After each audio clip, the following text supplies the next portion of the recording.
The winds on Mars were silent, but the isolation was deafening.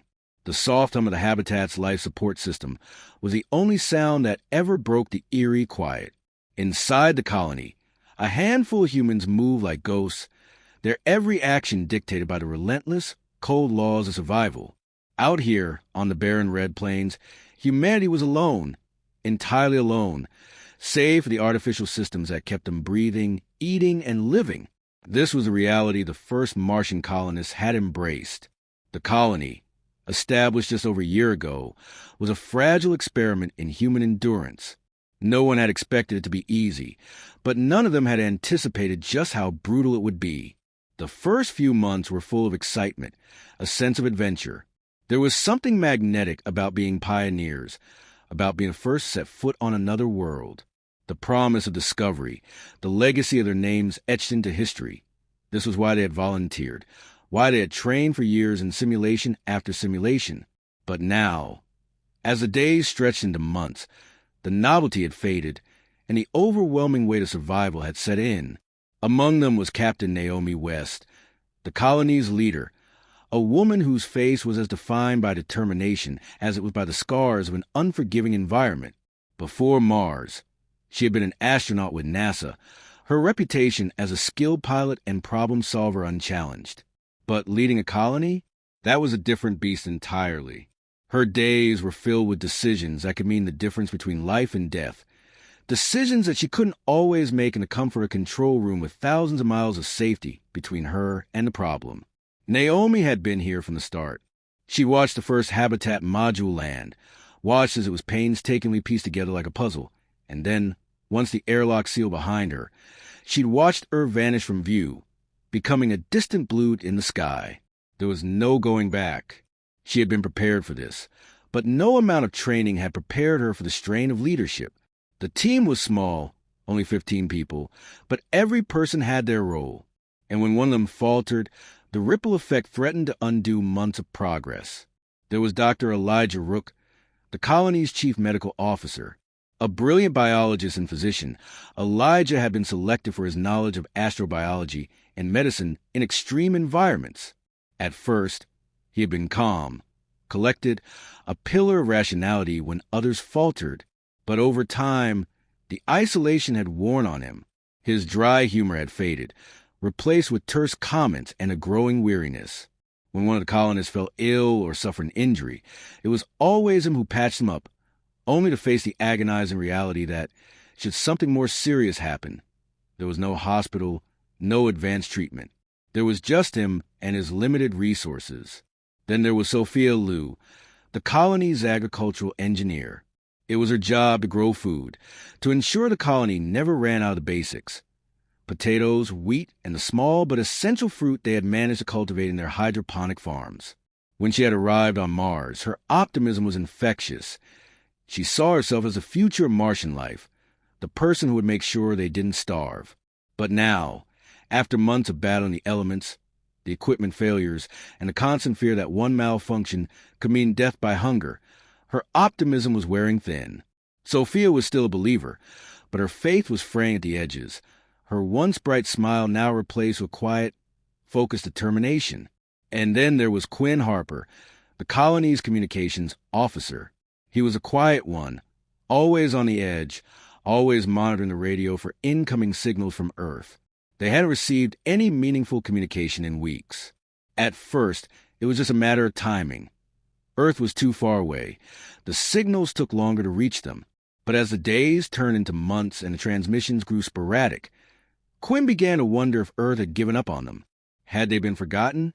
Had the financial and political pressure of maintaining a Mars colony proven too much for Earth to continue supporting? The uncertainty gnawed at him, and it reflected in the urgency of his daily work. The desperate hope that the next transmission would be from a friend, a family member, a government official promising relief, or at least news. But as the silence stretched on, even Quinn found himself wondering how long they could go on without the connection to Earth that had once felt so certain. For now, there were more immediate concerns. The temperature was dropping rapidly in the main habitat. The sensors had detected a malfunction in the geothermal heat exchange system, a critical component that helped maintain a stable environment.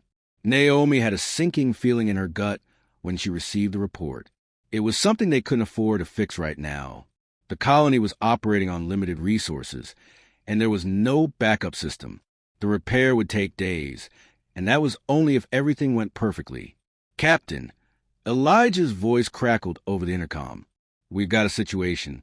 Sophia's FAR module's air filtration is down. It's not just a minor glitch. If we don't get it fixed soon, we'll lose the entire crop." Naomi's mind raced. Losing the crops was a death sentence. They couldn't afford a mistake now. "Do we have the parts?" she asked, her voice tight. "I don't know. I've been checking," Elijah responded, a note of hesitation in his voice. "But the parts we need, they're not exactly easy to come by on Mars." Her fingers tightened around the edge of the console as she weighed the options. She could focus on a heating system, the immediate threat to the colony's environment, or she could order a team to the farm to work on the filtration system, knowing that every second lost meant more food lost. Both were critical. Both were vital. Both required immediate action. But Naomi had learned something early on about leadership. You couldn't fix everything. You had to prioritize. She took a deep breath and made her decision. "Get a team to the farm. I'll handle the heating system. And Quinn, I need you on Earth. Try to raise someone, anyone." The colony, as fragile as it was, could survive a temperature drop, but a loss of food, if that happened, they wouldn't make it through the next few months. They couldn't afford to gamble with their survival. Not now. Not when every move, every decision could be their last. As Naomi moved to take command of the heating system repairs, she could hear the faint buzz of Quinn's communication efforts. Earth seemed impossibly distant, like a fading dream. The silence, thick with uncertainty, pressed down on them all. But there was no time for doubt. There was only the struggle to survive. Every decision from this point on would be a choice between life and death, and Naomi West would have to make them all. The Martian dust storm had started to rage the day before, its relentless winds sweeping across the barren landscape and shrouding the colony in a thick, orange haze. The storm was the sort of thing they had prepared for, or at least thought they had. But the magnitude of its force was beyond anything they had anticipated.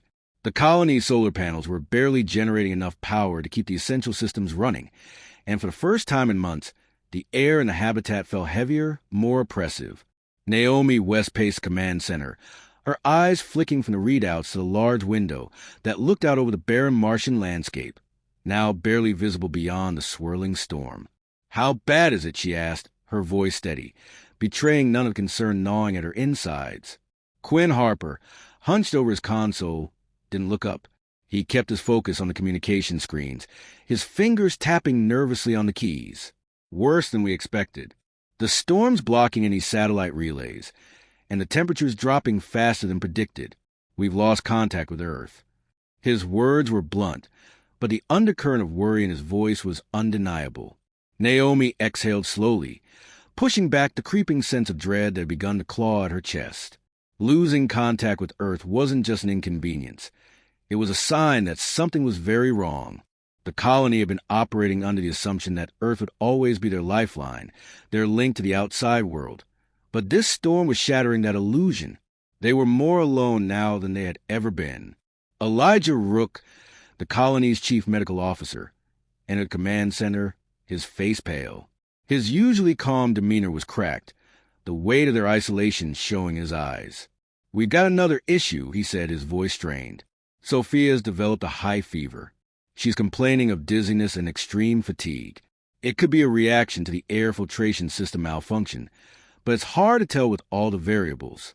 The storm's making it harder to keep the conditions stable." Naomi turned to him, a surge of urgency pushing her forward. "Is she stable for now? Can we wait until the storm clears to deal with this?"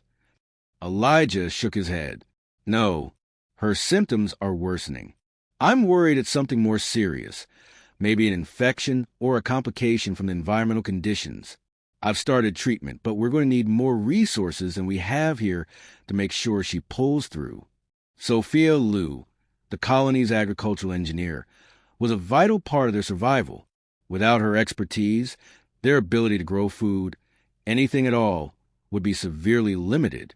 If she didn't recover soon, the colony would lose its one chance at self-sufficiency, the very thing that had been keeping them afloat for months. Naomi took a deep breath, her mind racing. She couldn't afford to let panic cloud her judgment. All right, we'll manage it. Elijah, do whatever you can for her. Quinn, keep trying to reestablish communication with Earth. We need to know what's happening out there, and we need resources. Elijah nodded, his eyes already darting back toward the hallway that led to Medical Bay. He didn't need to be told twice. As Naomi turned back to the situation unfolding before her, she was struck by the reality of their position. Everything was falling apart at once, and yet there was no one to turn to for help. There was no quick solution, no backup waiting to arrive. It was all on them, every decision, every move, and right now, that weight felt crushing. Sophia Liu lay in her cot in the medical bay, her body trembling under the thin blanket they had given her. The fever had made her weak, her skin flushed with unnatural heat, but her eyes remained sharp, still fighting to stay alert. Despite the discomfort, she managed a small smile when Elijah approached her with a cup of water, offering her a gentle word of reassurance. She knew the storm outside wasn't just a storm, it was a test. For all of them. "I'm fine," she muttered weakly, though the words lacked conviction. She had to believe it, for her own sake and for the colonies. Without her, they would have no food, no chance of survival. But the growing sense of unease deep inside her gnawed at her every waking moment. She was the one who had to make it. There was no other choice. Elijah didn't respond right away. His expression was too carefully composed, as though he didn't want to admit the fear creeping into his own chest. He knew just how much depended on Sophia's health, and the thought of losing her was too much to bear. He set the cup of water on the side table, his fingers brushing against the cold surface. "You're going to make it through this," he said softly, though there was a question in his eyes, one he wasn't sure he could answer. Sophia's weak smile faltered, but she nodded. "I have to, for all of us." Meanwhile, Naomi paced the command center, her mind circling back to the mounting issues. The storm, the air filtration failure, Sophia's deteriorating condition. These were just immediate concerns. The larger issue remained, their self-sufficiency. Their technology had been built to withstand Mars' harsh conditions, but every system was beginning to show signs of strain. The geothermal heating system was malfunctioning. The oxygenators were operating at reduced efficiency. The colony's once reliable systems were beginning to fail. She could feel the walls closing in, could hear the wind howling outside like an unstoppable force, just as relentless as a ticking clock that was their limited supply of resources. In the days before the storm, Naomi had made a promise to herself. No one would die here. She had seen to it that every decision was made with that in mind, that every move was calculated, planned. But now, it was becoming clear that no amount of planning could prevent the inevitable. If the storm didn't break soon, if Sophia's condition didn't stabilize, if the systems failed entirely, then the colony would have no future. Just as Naomi was beginning to feel the crushing weight of hopelessness, a small, hopeful ping sounded from Quinn's console. He sat up straighter, his hands flying over the keys, his eyes narrowing in concentration. "Captain," he said, his voice carrying a hint of urgency, "I've got a weak signal coming through. It's Earth, or at least part of it. We're getting a patch through from the satellite relay network. It's not much, but it's something." Naomi's heart skipped a beat. For the first time in what felt like an eternity, she allowed herself to feel a flicker of hope. "Patch it through," she ordered. As Quinn worked to refine the signal, the static began to clear, and a voice broke through the distortion, crackling, distant, but unmistakable. "Naomi," the voice said, familiar, but worn thin with distance. "This is Mission Control. We've been trying to reach you for days. What's going on out there?" It wasn't the full support she had hoped for, but it was enough to remind her that Earth hadn't forgotten them. Not yet. The storm, the isolation, the endless trials, they weren't alone in facing them. Earth was still out there. And as the storm raged on outside, Naomi West felt a renewed sense of resolve settle in her bones. They weren't done yet. Not by a long shot. The storm subsided 3 days later, but the damage it left behind was impossible to ignore. Mars, with all its ancient silence, had reminded them that it would never be tamed. The solar panels, once pristine and orderly, were now half buried under red dust. Several external sensors had failed, and one of the rover units, critical for material retrieval, was no longer responding. But worse than all that was a realization that they were running out of time. Naomi stood alone in the engineering bay, staring at the power consumption logs. The numbers weren't just bad, they were catastrophic. Even with solar recharging back online, they were operating at only 60% of normal power output. They had just enough energy to run the essentials, and even that would demand careful rationing. She rubbed her temples and let out a long, tired breath.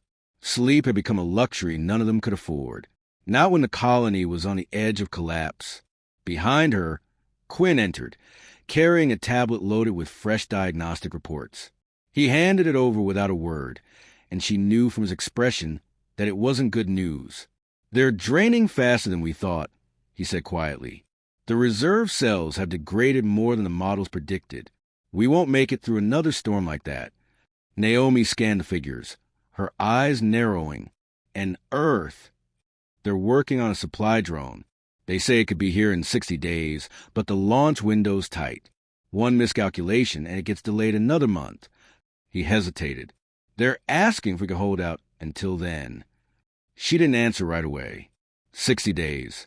That meant 60 days of food stretching, energy rationing, medical improvisations, and the constant, gnawing fear of failure. It wasn't a question of endurance anymore. It was a test of will, and none of them had signed up to be martyrs. They had come here to build something lasting. But now it was just about making it to the next sunrise. "How's Sophia?" she asked. "Still unconscious," Quinn replied. "Elijah's doing what he can, but—" He trailed off. The implication hung in the air like radiation. If Sophia didn't recover, their food systems were doomed. Even with her notes and data, no one understood the hydroponics as deeply as she did. She had been more than an engineer. She was a colony's heartbeat. Her crops fed them.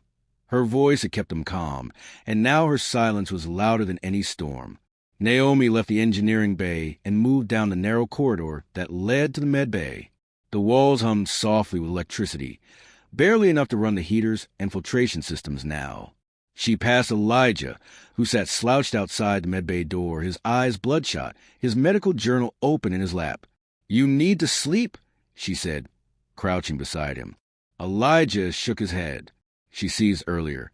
"Briefly, I stabilized her, but I don't know how long we can keep her like this. I've synthesized antibiotics from what we have, but if this is something exotic, something we didn't account for," he stopped, visibly pushing the thought away. "I don't have enough to run full diagnostics." Naomi placed a hand on his shoulder. "You've done more with less than anyone I know. Keep going." "I will," he murmured. "But Naomi, if she doesn't wake up in the next 2 days, you'll need to start thinking about alternate food management." The word stung more than she let on. "I'll handle it." She rose and stepped into the medbay. Sophia lay beneath a thin thermal sheet, her face pale and drawn, her chest rising and falling in shallow rhythm. Naomi approached quietly and sat beside her. For a moment, she just watched, listened, the quiet beeps of the monitor, the faint hiss of oxygen. "I need you to wake up," she whispered. "You're the reason this place is still breathing. Without you—" She didn't finish. Words were useless here. Only action mattered. Quinn returned to communications array and began a fresh diagnostic sweep. The connection with Earth had stabilized just enough to exchange text-based messages, but video and voice remained out of reach. Still, even a whisper home was something to cling to. His fingers danced over the console as he tapped out a message to Mission Control. "Systems failing. Food low. Med emergency. Send full bio-supply if possible. Please advise." He didn't expect a miracle, but he hoped for something. A packet of seeds. A medical override protocol. Anything. The reply came 6 minutes later. Acknowledged. Support drone deployment in final phase. Prepare landing site. ETA 58 days. Stand by for sustainability directive. Quinn frowned. The phrase sustainability directive wasn't part of the usual protocols. He sent a follow-up, but got only silence in return. The phrase circled in his head. He didn't like it. It sounded like a compromise. Like someone back on Earth was doing math with their lives. 2 days passed. Sophia woke up in the dark, coughing hard. Elijah was at her side instantly, placing a hand on her shoulder, checking her vitals, murmuring to her. She was weak, barely able to speak, but she was alive. Naomi received the news just after a bitterly rationed breakfast. Relief surged through her like a wave. One crisis held at bay, for now. But it was Quinn who broke the moment of celebration with a single, chilling announcement. "We got another packet from Earth," he said, standing in the command center, his face unreadable. I decoded it myself. "They're ordering us to shut down half the systems." Naomi stood frozen. "What systems?" "Greenhouse modules, power grid extensions, secondary med infrastructure. They're calling it a load prioritization protocol. They want us to conserve energy for life support and basic operations only." Elijah was the first to react. "If we shut down the greenhouse, we'll lose half our crop yield. And Sophia just came out of coma. We can't pull the med systems." "They know that," Naomi said, almost to herself. "But they also know we don't have a choice." Quinn handed her the transcript. At the bottom, in cold, impersonal language, were Earth's final instructions. If sustainability cannot be maintained, prioritize lives most likely to contribute to long-term viability. Reduce non-essential resource load. This is a mandatory directive. Elijah stepped back, his face pale. "They're telling us to triage our own people." No one said a word. Outside, Mars remained as silent and indifferent as ever. Inside, the colony stood on the edge of something darker than any storm, a reckoning not of nature, but of humanity's willingness to survive at any cost. The greenhouse lights were dimmed for the first time since the colony's inception. The soft, artificial sunlight that had once bathed rows of thriving crops now flickered like a dying star. Sophia stood at the edge of the hydroponic troughs, her arms weak, her body still recovering, but her mind burning with defiance. Naomi had given the order to conserve power in accordance with Earth's directive, but Sophia couldn't watch her work, her purpose, be quietly extinguished. "These plants won't survive another week like this," she said to Naomi without turning around. Her voice was hoarse, still fragile but resolute.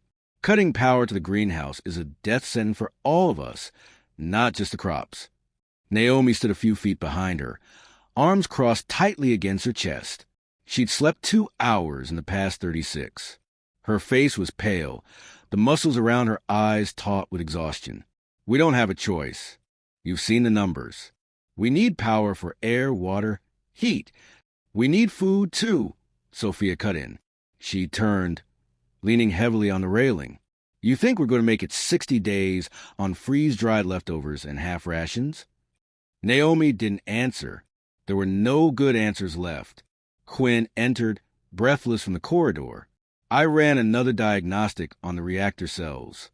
I think we can divert some charge in the rover bays if we shut down external transport entirely." Naomi perked up. "We'd be stuck inside the dome." "We already are," Quinn said. "We can pull 70, maybe 75% greenhouse functionality if we rewire the priority grid." Sophia looked between them. "That might be enough to keep the potatoes and leafy greens going. We'll lose the beans, probably the tomatoes."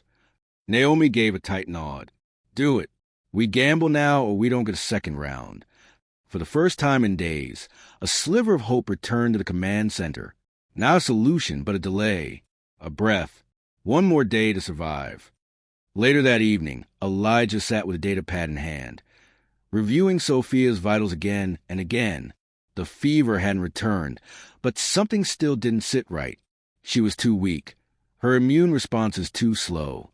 He suspected the infection hadn't been environmental. He believed it had come from within the colony. He kept it to himself for now. Outside, the surface of Mars had begun to cool under the lengthening Martian twilight. Quinn's rewiring operation took the better part of the night, during which Naomi rotated shifts for rest and emergency oversight. The crew worked like people possessed, silent and driven. No one complained. No one asked when the supply drone would arrive. Hope had become abstract, something you folded into your tasks rather than spoke aloud. In the quiet between alerts, Naomi sat in the observation deck. Mars stretched out in every direction, timeless and cruelly serene. She thought of Earth, not its cities or oceans, but of voices, crowded cafes, children laughing in parks, the scent of rain on concrete. Here, the only sounds were mechanical and muffled. The colony was a life support system, not a home, but she had chosen this.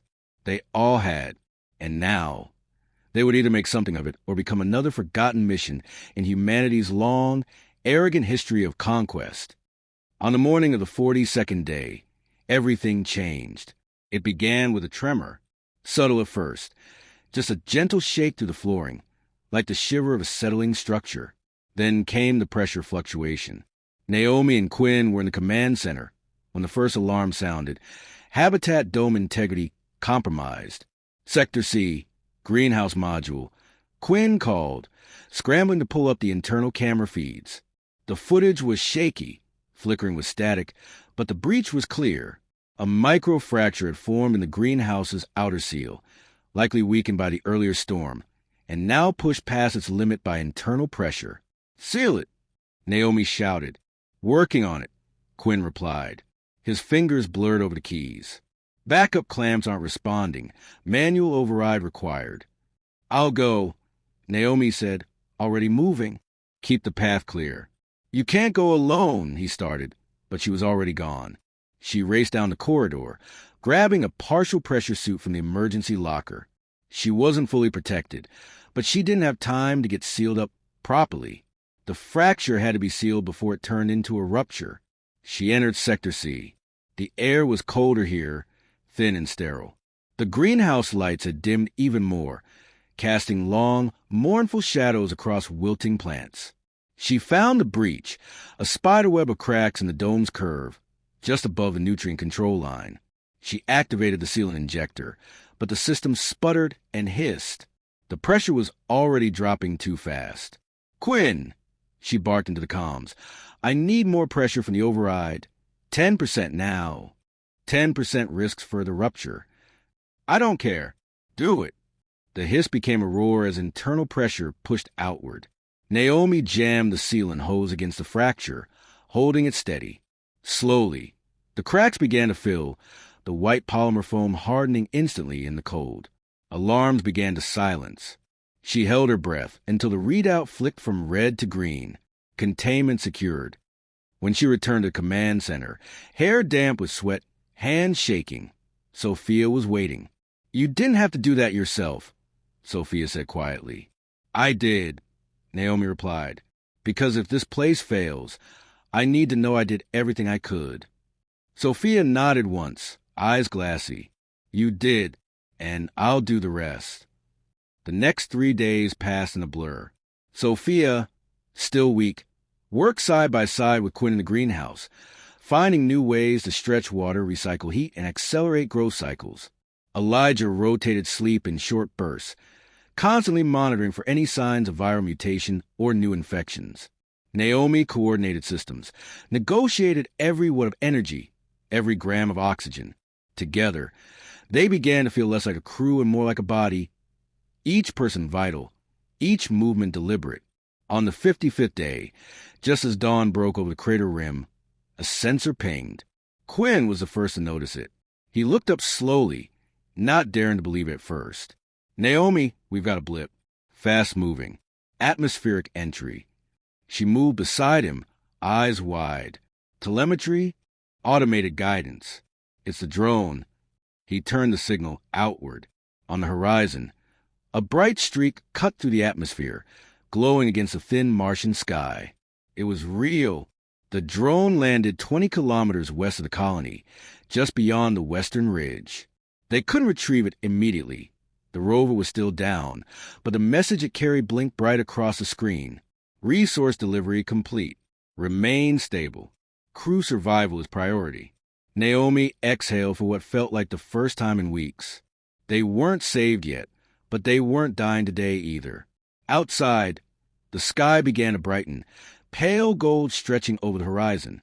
It looked like dawn, but it felt like something more, a new beginning, born from dust and silence and a terrible, beautiful will to endure.